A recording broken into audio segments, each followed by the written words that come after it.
السلام علیکم سامعین، آپ لوگ ڈاکٹر اسرار احمد صاحب کے اور بیانات سننا چاہتے ہیں تو ہمارے چینل کو سبسکرائب ضرور کر دیں۔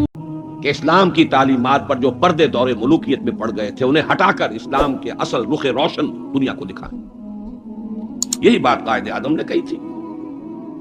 ہمیں پاکستان اس لیے مطلوب ہے کہ عہد حاضر میں اسلام کے اصول 35 کا ایکٹ جو ہے گورنمنٹ آف انڈیا ایکٹ 1935، اس کے نتیجے میں پھر الیکشنز ہوئے سن 36 میں، اور پھر وزارتیں بنی اور پورے ہندوستان میں کانگریس کی وزارت۔ ہریجن میں مقالہ لکھا گاندھی نے اور اپنے ان وزیروں کو کہا، ہدایت کی کہ ابو بکر اور عمر کے ماڈل کو سامنے رکھنا۔ میں تمہارے سامنے ابو بکر اور عمر کی مثال پیش کروں۔ مجھے ایک واقعہ اور یاد آیا ہے، یہ تو چیز چھپی ہوئی ہے، ہریجن کا مقالہ ہے، اس کو تو کوئی شخص ویریفائی کر سکتا ہے۔ ایک واقعہ جو ہے، یہ ایک روایت ہے۔ میں جب پہلی مرتبہ حیدرآباد دکن گیا تھا، یہ آج سے کوئی 10 سال پہلے کی بات ہے۔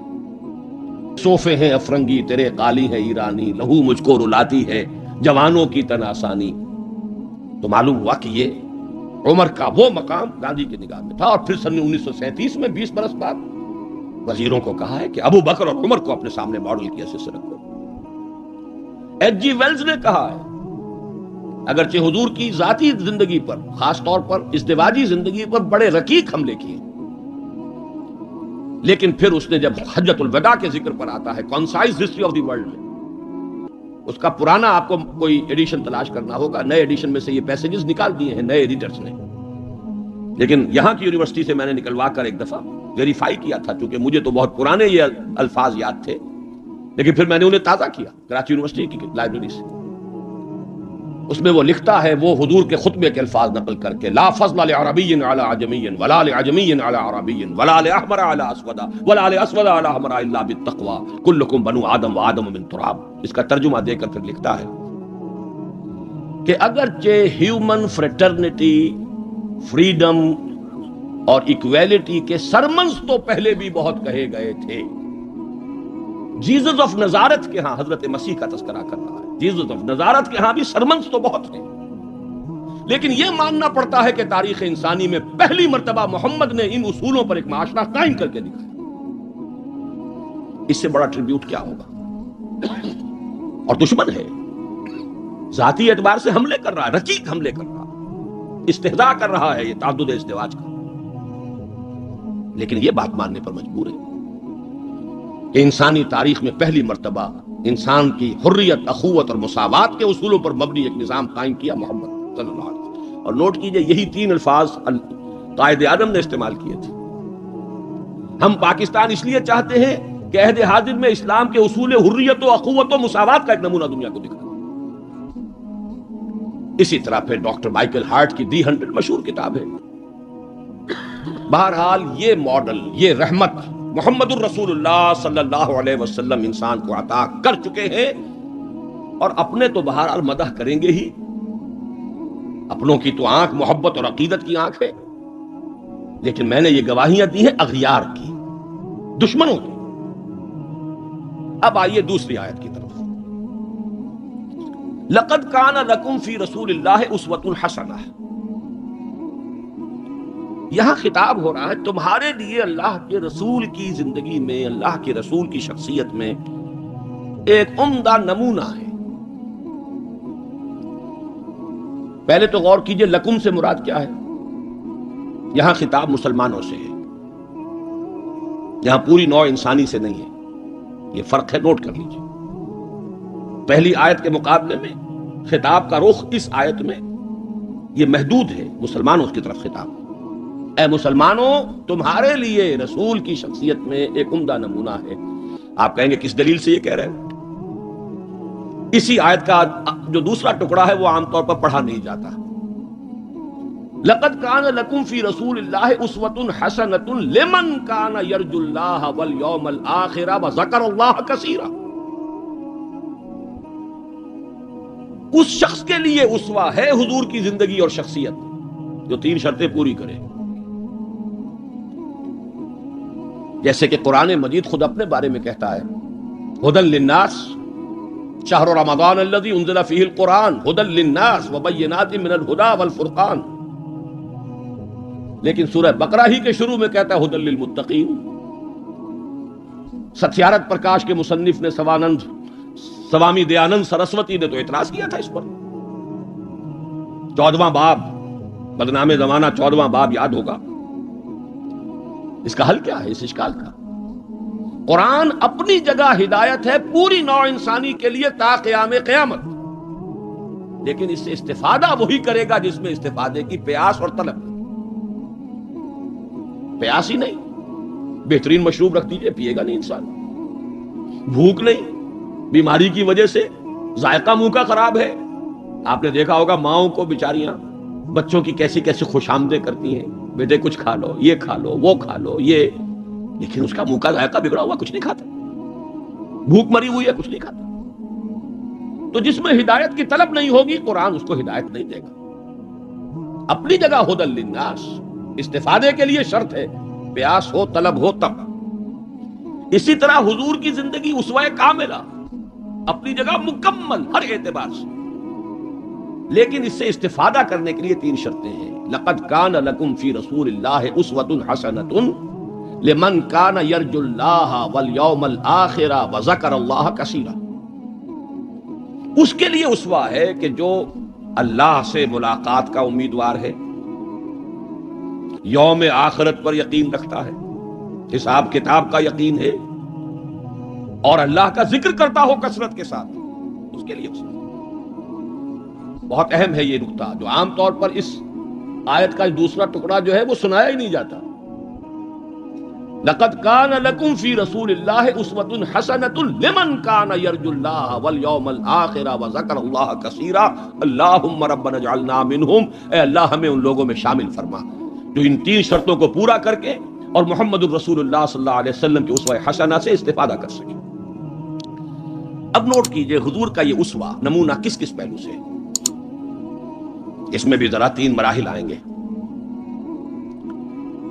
سب سے پہلے یہ کہ ایک فرد کی حیثیت سے اسوہ کاملہ، خاص طور پر میرے نزدیک تو یہ سیرت النبی کا اعجاز ہے، معجزہ ہے. اگرچہ حضور کا سب سے بڑا معجزہ قرآن ہے، لیکن خود اپنی جگہ پر سیرت النبی معجزہ ہے. کس معنی میں؟ انسان کی جتنی حیثیتوں کا آپ تصور کر سکتے ہیں ان تمام حیثیتوں میں اسوہ موجود ہے محمد الرسول اللہ صلی اللہ علیہ وسلم.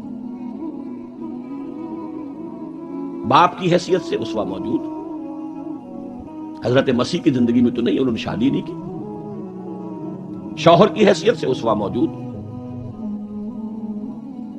خسر کی حیثیت سے اسوہ موجود. حضرت علی کے خسر ہے کہ نہیں؟ حضرت عثمان کے خسر ہے یا نہیں؟ داماد کی حیثیت سے اسوہ موجود، حضرت ابوبکر حضرت عمر کے داماد ہے کہ نہیں؟ پھر ذرا غور کیجئے، داعی کی حیثیت سے اسوہ، مبلغ کی حیثیت سے اسوہ، معلم کی حیثیت سے اسوہ، مربی اور مزکی کی حیثیت سے اسوہ، امام مسجد کے اعتبار سے اسوہ، خطیب مسجد کے اعتبار سے اسوہ، پھر میدان جنگ میں سپہ سالار کی حیثیت سے اسوہ، قاضی القضات کی حیثیت سے اسوہ، اور صدر مملکت کی حیثیت سے اسوہ. کون سی زندگی کا گوشہ رہ گیا؟ اتنی گمبھیر زندگی کا واقعہ یہ ہے کہ کوئی اور دنیا میں مثال آپ نہیں دے سکتے. اتنی جامع زندگی. یہی بات ہے جو ڈاکٹر مائیکل ہارٹ نے تو یہی بات تو کہی ہے. He is the only person supremely successful in both the religious and secular fields. باقی عظیم شخصیتیں ایسی ہیں یا مذہب و اخلاق اور روحانیت کے میدان میں بلند نظر آئیں گی تو دنیا اور سیاست اور مملکت اور ریاست اور سپہ سالاری میں زیرو. گوتم بدھ کا ادھر اونچا مقام ہے ادھر زیرو، حضرت مسیح کا ادھر اونچا مقام ادھر زیرو. حضرت مسیح ابھی آئیں گے، دوسرا میدان بھی، اس میں بھی ان کی جولانیاں ہوں گی، لیکن اس وقت تک دنیا جس مسیح سے واقف ہے ان کی زندگی میں تو دوسرا کھاتا ہی نہیں ہے، کھانا کھلا ہی نہیں. اور ادھر آئیے سکندر اعظم کہاں میکڈونیا سے چلا ہے اور بیاس تک پہنچ گیا ہے 3 سال کے اندر اندر. لیکن روحانیت اور مذہب اور اخلاق کے معاملے میں زیرو سے کام نہیں چلتا، کوئی مائنس ویلیو لانی پڑے گی. اسی طرح اٹیلا، اسی طرح چنگیز خان. ایک ہی شخصیت ہے، the only person supremely successful in both the fields. گویا کہ ہر اعتبار سے اسوہ کاملہ. یہاں بھی ایک نقطہ ذرا سی ڈائگریشن ہے. ایک پہلو ایسا ہے انسانی زندگی کا جس میں حضور کی شخصیت یا آپ کی سیرت اسوہ نہیں ہے. آدمی چونک جائے گا، اسے شاید توحید پر محمول کرے، لیکن ہے. اور وہ شخصیت کا پہلو ہے ایک عورت کی حیثیت سے. بیوی کے لیے اسوہ، ماں کے لیے اسوہ کہاں سے آئے گا؟ آخر آدھی انسانیت ہے، نصف بہتر حیات آپ تو کہتے ہیں، دی بیٹر ہاف، اس کے لیے اسوہ، اس کی نسوانی زندگی کے اعتبار سے اسوہ کا. دیکھیے یہی نقطہ ہے، نوٹ کر لیجئے، دل پر لکھ لیجئے. یہی وجہ ہے کہ جس سورہ مبارکہ میں یہ آیت آئی ہے لَقَدْ كَانَ لَكُمْ فِي رَسُولِ اللَّهِ أُسْوَةٌ حَسَنَةٌ، اسی میں فرمایا گیا اے نبی کی بیویوں تمہیں اسوہ بننا ہے پوری نوع انسانی. یا نساء النبی لستن کاحد من النساء، اے نبی کی بیویوں تم عام عورتوں کے مانند نہیں. نبی کی زندگی میں جو خلا ہے اس لیے کہ وہ مرد ہے، اسوہ کے اعتبار سے جو خلا رہ گیا ہے اسے تمہیں پر کرنا ہے. انما یرید اللہ لیذھب عنکم الرجس اہل البیت ویطہرکم تطہیرا. اللہ چاہتا ہے کہ تم سے ہر طرح کی گندگی آلائش کو خوب دھو کر پاک کر دے. تطہیر، جتنا کہ تطہیر کا حق ہے بتمام و کمال تمہاری شخصیتوں میں پورا ہو جائے، اس لیے کہ تم پوری امت کے لیے، نوع انسانی کے لیے اسوہ کی وہ کمی کہ جو سیرت محمدی میں ہے صلی اللہ علیہ وسلم، اس خلا کو پر کرنے والی بنو گی. بہرحال انفرادی حیثیت میں گمبھیر ترین اسوہ حضور کی زندگی میں موجود. اسی کا ایک رخ اور بھی ہے انفرادی زندگی کا، اور وہ ہے اخلاقیات. حضور کا اپنا قول ہے انما بعثت لاتمم مکارم الاخلاق، مجھے اس لیے بھیجا گیا ہے، مبعوث کیا گیا ہوں تاکہ اخلاق کی بہترین جو بلندیاں ہیں ان کی تکمیل کر دوں، اتمام کر دوں. اس کا مفہوم کیا ہے اس کو سمجھ لیجیے. علیحدہ علیحدہ انڈیویجول ایتھیکل ویلیوز، اخلاقی قدریں مختلف انبیاء کی زندگی میں اپنے نقطہ عروج کو پہنچ چکی تھی. صبر میں حضرت ایوب سے آگے کس کا مقام ہوگا؟ ان کے تو نام کا جز ہے ایوب صابر، محاورہ ہے صبر ایوب. تسلیم میں حضرت اسماعیل سے آگے کون جائے گا جو گردن رکھ رہا ہے، ابا جان چلائیے چھری، ستجدنی انشاءاللہ من الصابرین. سر تسلیم خم ہے جو مزاج یار میں آئے، اس سے کوئی اونچا مقام ہوگا؟ استقامت میں حضرت نوح سے آگے کوئی جا سکتا ہے؟ 950 برس کس پر آئے؟ 950 برس. فلبث فیہم 1000 سنۃ الا 50 عاما. دعوت اور تبلیغ میں استقامت سے اس سے آگے تو کوئی مقام ممکن نہیں. غیرت اور حمیت اور جلال دین کے لیے حضرت موسیٰ سے آگے کون جائے گا؟ زہد اور لذات دنیا سے کنارہ کشی میں حضرت مسیح اور حضرت یحییٰ سے آگے کون سا مقام؟ ڈاکٹر اسرار احمد صاحب کے اور بیانات سننا چاہتے ہیں تو وہ ہمارے چینل کو سبسکرائب اب کمی کون سی تھی؟ یہ ہے بات سوچنے کی. پھر اتمام کس کا کیا حضور؟ یہ اتمام ہے جامعیت کا اتمام. ان تمام اقدار کو جمع کر کے ایک بہترین گلدستہ توازن، اعتدال کے ساتھ ان سب کو ایک شخصیت میں جمع کر دینا، یہ ہے وہ اتمامی اور تکمیلی شان جو محمد الرسول اللہ صلی اللہ علیہ وسلم کی ہے اس میدان میں. زہد بھی ہے لیکن ازواج مطہرات بھی ہے، نکاح بھی ہے. وہ زہد نہیں ہے کہ جو رہبانیت والا زہد.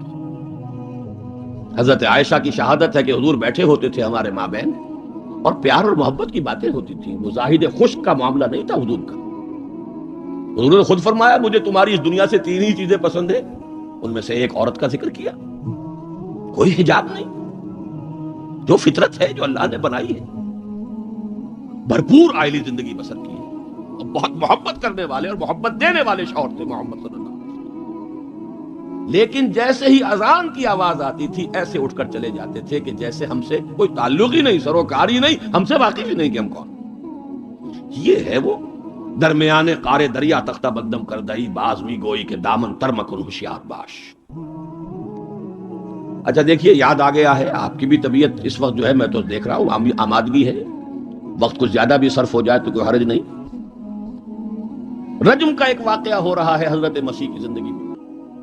وہ میری مگدلین پڑھا ہوگا آپ نے، زانیہ تھی، جرم ثابت ہو گیا، اسے رجم کرنے کے لیے لے کے جا رہے تھے، شور مچا ہوا تھا، حضرت مسیح بھی گزر رہے تھے، کیا معاملہ ہے؟ یہ ہے۔ فرمایا ٹھیک ہے چلو، خود بھی چلے۔ اب جب اسے باندھ دیا گیا، اب کھڑے ہو کے فرمایا ٹھیک ہے، قانون ہے رجم کا اور یہ شریعت موسوی کا حکم ہے، رجم ہونا چاہیے، لیکن اس کو پہلا پتھر وہ مارے جس نے خود کبھی زنا نہ کیا۔ میں کہتا ہوں حیرت ناک بات ہے یہ کہ اتنی شرافت ان لوگوں میں تھی کہ ایک ایک جو ہے وہاں سے کھسکنا شروع ہو گیا، مجمع چھٹ گیا۔ یہ ایک رخ ہے زندگی کا۔ حضور کی شخصیت میں اب آپ کو دو رخ جمع ملیں گے۔ وہ غامدیہ خاتون آئی ہے، اس نے کہا حضور مجھ سے وہ خطا ہو گئی ہے، مجھے پاک کر دی۔ حضور نے پوچھا کہ کہیں کوئی حمل تو نہیں ہے؟ جی حمل بھی ہے۔ تو جاؤ، جرم تمہارا ہے، اس جان کا کیا جرم ہے جو تمہارے پیٹ میں ہے؟ وضع حمل کے بعد آنا۔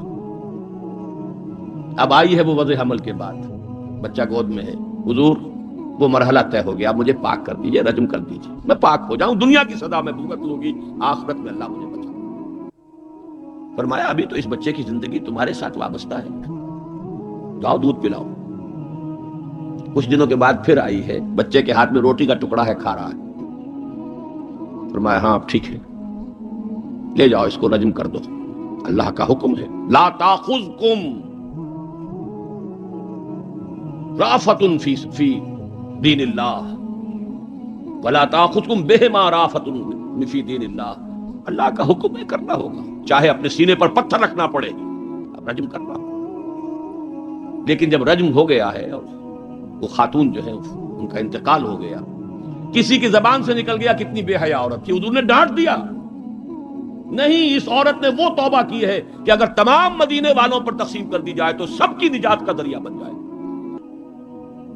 یہ توازن ہے، حکم رب کا نفاذ بھی ہے، اس میں اپنی ذاتی شفقت کو آڑے نہیں آنے دینا ہے، لیکن یہ نہیں ہے کہ اس سے کوئی سوء ظن ہو۔ مریض سے دشمنی نہیں ہوتی، مرض سے دشمنی ہوتی، مریض سے تو ہمدردی ہوتی، اور اس نے تو وہ توبہ کی ہے۔ بہرحال انفرادی سطح پر میں نے ایک تو عرض کیا کہ اسوہ محمدی کی جامعیت کبریٰ، نمبر دو اخلاقی میدان میں تکمیل، یعنی تمام جتنی اخلاقی اقدار ہیں بلند اور اعلیٰ، ان کا مجموعہ حسین گلدستہ جس میں ہر شے اپنے اپنے مقام پر صحیح توازن اور اعتدال کے ساتھ ہے، یہ ہے خاص معاملہ محمد الرسول اللہ صلی اللہ علیہ وسلم۔ دوسرا اسوہ حضور کا وہ میں بیان کر چکا، ایک ماڈل پیش کر دیا، نوع انسانی کے لیے ایک ماڈل، وہ نظام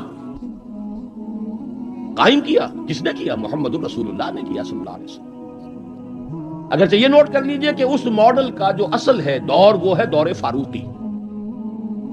یہاں بھی کہیں آپ یہ نہ کہیں توہین کر رہا، دور نبوی نہیں ہے اس کا ماڈل۔ کیوں؟ حضور کی حیات طیبہ میں تو ابھی انقلابی عمل جاری تھا، ریولوشنری پروسیس تھا اپنے پورے جوبن کے اوپر، نظام قائم ہوا اور آپ کا انتقال ہو گیا، بلکہ آپ نے خود چوز کیا ہے۔ اللہم فی الرفیق الاعلی، اے اللہ بس میرا کام پورا ہو گیا، اب میں مزید یہاں رہنے کو تیار نہیں۔ خود خطبہ دیا آپ نے، بلکہ اسے اگر سوء ادب نہ سمجھا جائے تو میرے دل میں تو ایک بات ہے کہ اگر حضور کے قدموں میں اللہ نے پہنچا دیا میدان قیامت میں یا عالم آخرت میں، تو شکوہ کروں گا کہ حضور آپ نے جلدی کی۔ ابھی جو عرب ایمان لائے تھے یدخلون فی دین اللہ افواجا، ابھی ان کی کچھ اور تربیت آپ فرماتے، کچھ اور دن آپ دنیا میں قیام فرماتے۔ چوائس ہوتا ہے نبی کا، یہ تو حضور کی حدیث ہے۔ انبیاء کا معاملہ خاص ہے کہ جب وقت آ جاتا ہے اس وقت انہیں چوائس دے دیا جاتا ہے، ابھی مزید رہنا چاہتے ہیں تو رہیے، اور اگر واپس آنا چاہتے ہیں تو ٹھیک ہے، آپ کا وہ وقت جو ہے ہو چکا۔ اسی پر تو حضور نے فرمایا تھا مرض وفات میں جب ذرا سا وقفہ ہوا ہے اور افاقہ ہوا ہے، حضرت ابوبکر نماز پڑھا رہے تھے مسجد نبوی میں، اور حضور پھر اپنے اس افاقے کی وجہ سے حضرت علی اور حضرت عباس رضی اللہ تعالی عنہما کے کندھوں پر اپنا ایک ایک ہاتھ دست مبارک رکھ کر مسجد میں تشریف لائے۔ حضرت ابوبکر ہٹنے لگے پیچھے، جب آپ امامت فرمایا آپ نے اشارے سے کہا نہیں تم امامت کرو. حضرت ابو بکر کے پہلو میں بیٹھ گئے, کھڑے نہیں رہ سکے. اب آپ نماز پڑھ رہے تھے, حضرت ابو بکر آپ کی اقتدا کر رہے تھے اور باقی پوری جماعت حضرت ابو بکر کی اقتدا کر رہی تھی. تنہا جاؤں گا اور ان مانعین زکات سے جہاد کروں. یہ آئرن ول اور آئرن فسٹ. ابو بکر رقیق القلب نحیف الجثہ انسان. لہذا اس 2.25 سال میں بھی اصل جو برکات ہیں ان کا ظہور نہیں ہو پا رہا. اصل میں جسے انگریزی میں آپ کہتے ہیں للی ان بلوم, یہ گلاب کا پھول پوری طرح کھل کر جو سامنے آیا ہے وہ دور فاروقی ہے رضی اللہ تعالی عنہ. اس کی وہ شانیں ہیں. وہ سفیر کا واقعہ سنا چکا ہوں. حریت کا معاملہ دیکھیے کہ سعد ابن ابی وقاص کے بارے میں پرچہ نویس نے اطلاع دی ہے ایران سے. گورنر ہے ایران کے حضرت سعد ابن وقاص, اور گورنر اس لیے ہے کہ خود فاتح ایران ہیں. یہ ریوڑیوں کی طرح بٹی ہوئی گورنریاں نہیں ہے کہ اس کو دے دو اس کو دے دو, جس کو چاہو دے دو. خود فاتح ایران سعد ابن ابی وقاص. اور آدمی کون ہے وہ؟ ایک ہی انسان ہے جس کے بارے میں حضور نے فرمایا اے سعد تم پر میرے ماں باپ قربان. غزوہ احد میں جب لرغہ کیا ہے کفار نے اور حضور کو شہید کرنے کے لیے سر توڑ کوشش کی ہے, اس وقت تیر اندازی کر رہے تھے حضرت سعد ابن ابی وقاص رضی اللہ تعالیٰ عنہ, یکی عشرہ مبشرہ. اس وقت حضور نے کہا تھا تیر چلائے جاؤ اے سعد تم پر میرے ماں باپ قربان. وہ سعد ہیں کہ پرچہ نویس نے اطلاع دی ہے کہ سعد نے اپنے گھر کے باہر ایک ڈیوڑی بنا لی ہے, دربان کھڑا کر دیا ہے. حضرت بلال کو بھیجا ہے, خط میں ڈانٹ دی ہے, لیکن بلال کو حکم تھا کہ پہلے جا کر ڈیوڑی کو آگ لگا دینا پھر یہ خط دینا سعد کو. نے آگ لگائی ہے پھر جا کر یہ خط دیا ہے. خط میں لکھا ہے سعد لوگوں کو ان کی ماں نے آزاد جنا تھا, تم نے انہیں اپنا غلام کب سے بنا دیا. حریت کا اس سے اونچا تصور کوئی ہوگا؟ ایک عورت ٹوک رہی ہے, عمر جی محمد عورت تھی, یہ کیا تم نے حکم نافذ کیا ہے کہ مہر اس سے زیادہ نہیں ہوگا؟ ہمارے جس حق پر اللہ نے کوئی حد نہیں لگائی, تم کون ہوتے ہو حد لگانے والے؟ قرآن کی آیت ہے بات ہے تم احداہن قنطارن, تم نے اگر اپنی کسی بیوی کو ڈھیروں دیا ہو سونا تب بھی واپس نہیں لے سکتے. جب قرآن نے ڈھیروں سونے تک کی اجازت دی ہے تم کون ہوتے ہو اس کے اندر ترمیم کرنے والے؟ عمر وہیں کہتے ہیں آج ایک بڑھیا نے عمر کو دین سکھایا اور آرڈیننس واپس. حریت, احتساب, تنقید, مساوات, اگر یہ کچھ چڑیاؤں کے نام ہیں ہمارے لیے تو یہ چڑیاں ہیں, ان کا ہے, صرف شکلیں ہیں, نام ہے, حقیقت کہیں نہیں. ان تمام چیزوں کی بتمام و کمال حقیقت دیکھنی ہو تو حضرت فاروق کا دور ہے. بیت المقدس کا سفر کر رہے ہیں اور ایک اونٹ تقریباً 700 میل کا سفر ہے, کوئی نجی سفر نہیں ہے, کوئی انٹوریج نہیں ہے, کوئی 250, 300, 400 آدمی ساتھ نہیں ہے, کوئی پورا بوئنگ 747 نہیں لے جایا گیا عمرے کے لیے. ایک اونٹ ایک خادم, اسی اونٹ پر راشن بھی ہے, لہذا بیک وقت 2 آدمی نہیں بیٹھ سکتے, ایک ہی آدمی سواری کر سکتا.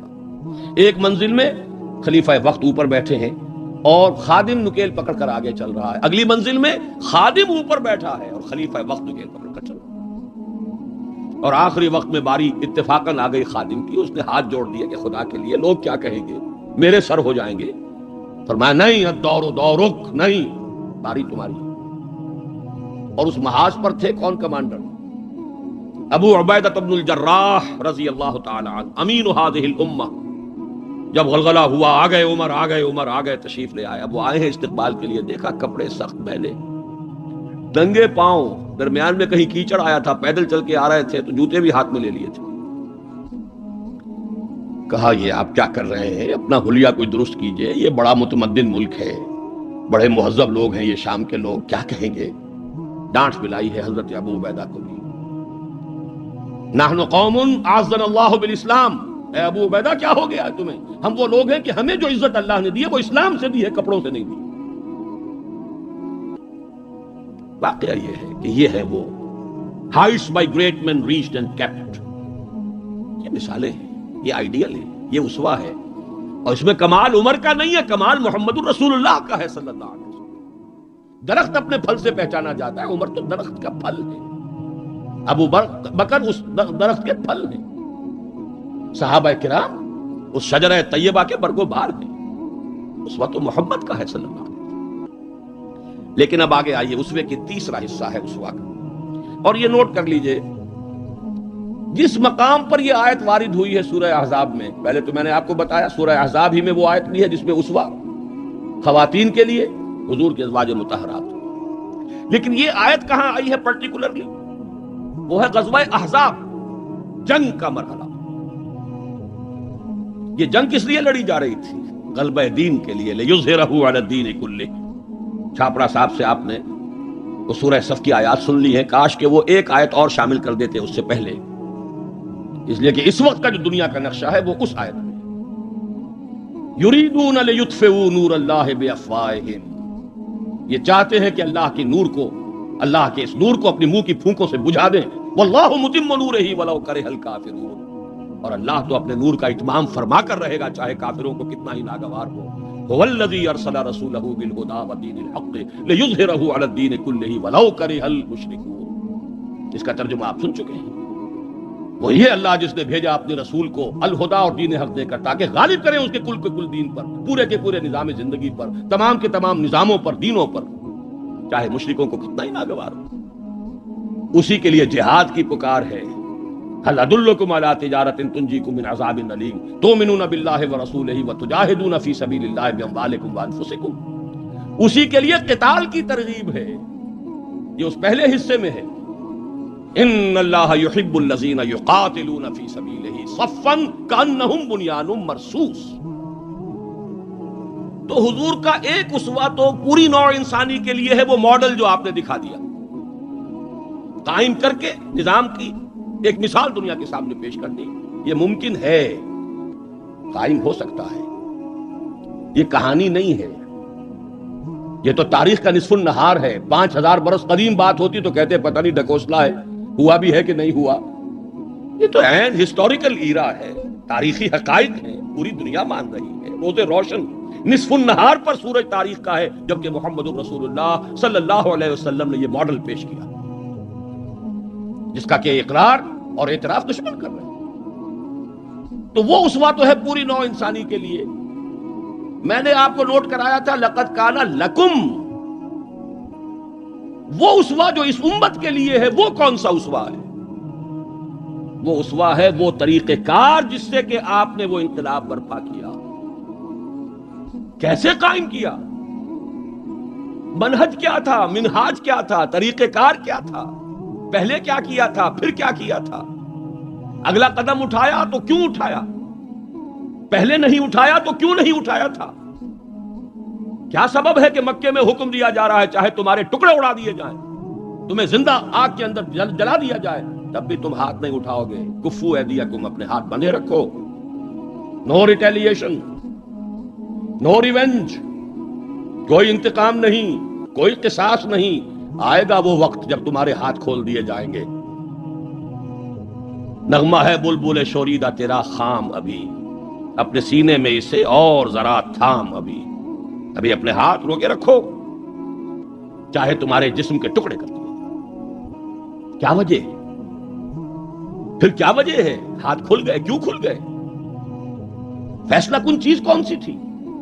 ہاتھ بندھے ہوئے تھے تو کیوں بندھے ہوئے تھے؟ کھلے تو کیوں کھلے؟ کب کھلے؟ کس تبدیلی کی وجہ سے کھلے؟ کیا وجہ ہے کہ سن 6 میں صلح حدیبیہ کر رہے ہیں اور بظاہر گر کر اور دب کر رہے ہیں، ہر مسلمان کا خون کھول رہا ہے، حضرت عمر سے تو ضبط نہیں ہو سکا، ساری عمر پچھتاتے رہے کہ میں نے گستاخی کا معاملہ کیا تھا، جو جا کر حضور سے کہا تھا کیا ہم حق پر نہیں ہیں؟ فرمایا ہاں ہم حق پر ہیں، تو پھر ہم دب کر صلح کیوں کر رہے ہیں؟ فرمایا میں اللہ کا رسول ہوں، وہی کر رہا ہوں جس کا مجھے حکم ہے۔ یہی بات حضرت علی نے کی جب سہیل ابن عمر نے کہا ہے کہ یہ معاہدہ جو لکھا جا رہا ہے صلح کی دستاویز، اس میں آپ کے نام کے ساتھ رسول اللہ کا لفظ نہیں ہوگا، اس لیے کہ دستاویز پر تو دونوں پارٹیز کے دستخط ہونے، اگر ہم آپ کو اللہ کا رسول مان لیں تو جھگڑا کائے گا، پھر ہم تو نہیں مانتے کہ آپ اللہ کے رسول ہیں، یہ معاہدہ ہوگا محمد ابن عبداللہ اور قریش کے مابین۔ وہی مسکرا کر بات فرمائی، تم مانو یا نہ مانو میں اللہ کا رسول ہوں، لیکن اے علی مٹا دو، جو یہ کہہ رہا ہے مان لو کہ لکھ دو محمد ابن عبداللہ. عرض کیا حضور یہ میں نہیں کر سکتا. غیرت و حمیت حضرت عمر میں ہے، حضرت علی میں ہے، کوئی فرق نہیں. کچھ فرق نہیں ان چاروں میں. معلوم ہوا ہے کرنیں ایک ہی سورج کی. اس اعتبار سے نوٹ کیجئے کہ خون کھول رہا ہے، اور خون کھولنے کی مثال میں آپ کو اب دیتا ہوں. ایک ایک شخص کا خون کھول رہا ہے، یہاں تک کہ ابو بکر کا خون کھول رہا ہے. یہ دوسری بات ہے، ضبط اتنا ہے کہ بولے نہیں. کیسے معلوم ہوا کہ خون کھول رہا تھا ابو بکر کا بھی؟ جب صلح ہو گئی حضور نے فرمایا مسلمانوں اب احرام کھول دو، جو ہدی کے جانور ہیں یہیں ذبح کر دو. کوئی نہیں اٹھا. دوسری مرتبہ فرمایا مسلمانوں اٹھ جاؤ، اٹھو، اب جو ہو گیا صلح ہو گئی ہے، احرام کھول دو. کوئی نہیں اٹھا. ابو بکر بھی نہیں اٹھے، ایک آدمی نہیں اٹھا. تیسری مرتبہ پھر کہا. حیران ہو گئے کہ یہ صحابہ کا یہ معاملہ، حضور کا حکم. اس کی ایک توجیہ ہے وہ میں بعد میں عرض کروں گا، لیکن پہلے واقعہ کیا اس کو سمجھیے. دل گرفتہ ہو کر حضور اپنے خیمے میں گئے، ناراض ہو کر، دل گرفتہ. حضرت ام سلمہ تھا ساتھ تھی رضی اللہ تعالی، بڑی مدبر خاتون، بہت مدبر خاتون. جا کر کہا ہے کہ مسلمانوں کا یہ حال ہے سب کا. میں نے 3 مرتبہ کہا ہے، کوئی نہیں اٹھ رہا. حضرت ام سلمہ نے مشورہ دیا حضور آپ کسی سے کچھ کہیے نہیں، اپنا احرام کھول دیجئے، قربانی دیجئے. اب آئے ہیں، آ کر اپنا احرام کھول دیا، قربان. اب سب اٹھ گئے، سب نے قربانیاں دے دی. میرے ذہن میں اس کی تعویل یہ ہے کہ لوگ منتظر تھے. اسے کہا جاتا ہے فلسفے میں حالت منتظرہ. پتہ نہیں حضور ہمارا امتحان تو نہیں لے رہے، یہ احرام کیسے کھول دیں بغیر عمرہ کیے؟ یہ کوئی اللہ اور اس کے رسول کی طرف سے ہماری غیرت و حمیت کا امتحان تو نہیں ہے؟ اس سسپینس میں تھے. جب دیکھا کہ حضور نے تو کھول دیا احرام، قربانی دے دی، اب گویا کہ کوئی شک اور شبہ کی بات نہیں رہی کہ یہی منشاء نبوت ہے، یہی حکم ہے. لہذا کوئی ایک بھی نہیں تھا کہ جو پیچھے رہ گیا. لیکن میری گفتگو اس وقت اس مرحلے پر تھی کہ قابل توجہ ہے یہ بات. 2 سال قبل سن 6 میں حضور صلی اللہ علیہ وسلم بظاہر گر کر دب کر صلح کر رہے ہیں، اور 2 سال کے بعد قریش کا سردار آ کر ابو سفیان خوش آمدیں کر رہے ہیں. اس لیے میں ادب کا جس سے نام دوں گا کہ ایمان لے آئے. بات صحابی ہے. خدا کے لیے ہماری طرف سے خطا ہوئی ہے، ہمارے ایک قبیلے نے، ہمارے حلیف قبیلے نے صلح کو توڑا ہے، رینیو کر دیجئے، دوبارہ وہ ٹریٹی ہو جائے، دوبارہ معاہدہ. حضور نہیں سن رہے، سفارشیں کرا رہے ہیں، حضرت علی سے کرا رہے ہیں، فلاں سے کرا رہے ہیں. خدا کے لیے سفارش کرو، منواؤ. ابو سفیان بڑے مدبر انسان، انہیں پتا تھا اب ہمارے اندر طاقت نہیں ہے، اب ہم مقابلہ نہیں کر سکتے محمد کا. 2 برس جو حضور کو مل گئے، اس میں جو آپ نے پھر اپنی دعوت اور جو تنظیم اور تربیت کے مراحل جس تیزی کے ساتھ آگے بڑھائے ہیں. خیبر فتح کر لیا، اتنی بڑی فتح. صلح حدیبیہ کے فوراً بعد جب اندرون ملک عرب کوئی اندیشہ نہیں رہا، سیدھے آپ نے تیر کی طرح رخ کیا خیبر کا، اور وہ گڑھ اور قلعہ جو ہے یہود کا، اس کو پاش پاش کر دیا. اب طاقت اتنی ہو چکی تھی کہ ابو سفیان کو معلوم تھا we are no match to Muhammad now صلی اللہ علیہ وسلم. السلام علیکم سامعین، آپ لوگ ڈاکٹر اسرار احمد صاحب کے اور بیانات سننا چاہتے ہیں تو ہمارے چینل کو سبسکرائب ضرور کرتے ہیں.